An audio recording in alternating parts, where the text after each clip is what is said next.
Здравейте, приятели! Правя това бързо видео, за да покажа защо не е хубаво, след като сте забелязали кондензиране на фаровете, да се кара дълго време с проблема. Защото влагата води до невъзвратими щети върху електронните модули.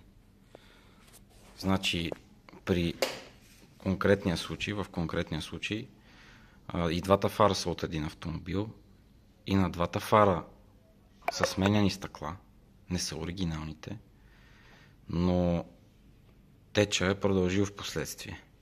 Значи, вижда се сега, не мога да кажа нови ли са били стъклата, втора ръка ли са били, така видимо залепени са сигурно, но факт е, че проблемите са си продължили и конденза е продължил. Като при десния фар ситуацията не е много цветуща. Управляващия модул е изгорял, текстолита се е овъглил буквално, включително и слота, който се намира в фара, където се включва този управляващ модул, също е стопен. Тоест, той трябва да бъде също подменен, преди да се подмени модула. И двете неща трябва да бъдат напълно изправни. Така че, когато забележите конденс, когато забележите потене, не се бавете, за да не се стига до сериозни ремонти. При левия фар, това е неговия управляващ модул, той също е за смяна, но при него слота е окей, сложил съм друг управляващ модул, колкото за пробата да видим, че всичко е наред. Работят и къси, сега ще ги пробваме. Ще изключим мигача и ще пуснем късите. Късите работят, дълги, работят, гасим късите. Беше изгорял и ксеноновата крушка, както се вижда, и изгоряла. Сложил съм друга за тест, така че баласта е добре. За щастие трябва да бъдат подменени управляващия модул и ксеноновата крушка. В фара светодиодите на мигача са добре, на дневната са добре, както и на веждата и сайт маркера. Сега ще ги пуснем.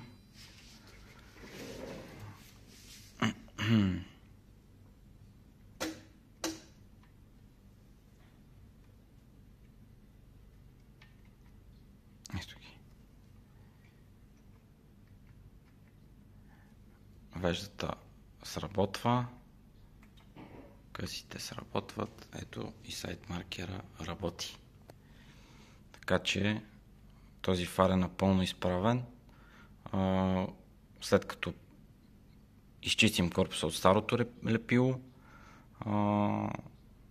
и сменим стъклото, почистим биксеноновия прожектор, защото има по него пръски от вода и така нататък. Фара ще е готов за монтаж. При десния има малко повече работа, но надявам се и с него да се преборим. Ще се включим отново, след като ги ремонтираме, за да се види как работят. Благодаря. Здравейте, приятели! Ето го и финалното включване, след като сме завършили фаровете. Както казах, десния фар имаше малко повече работа да се свърши по него преди да го сглобим. Слота е оправен, тъй като беше стопен от наличието на вода. Имало е сериозен товар, ликаж, късо съединение, оттам е стопен куплунга. Нови Layer TMS модули на двата фара, които управляват дневните и мигачите. Така че фаровете са готови. Набързичко ще запусна да видите функциите от TMS модула, че работят. Значи пускаме дневните, веждите и мигач. Всичко работи. Моторизацията на лупата.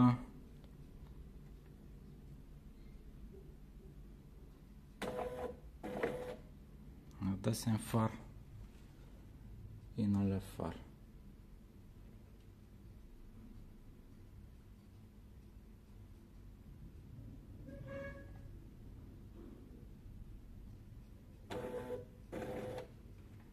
Така че фаровете са готови за монтаж и обучение на адаптивната функция на новите модули. Това е. Благодаря за вниманието.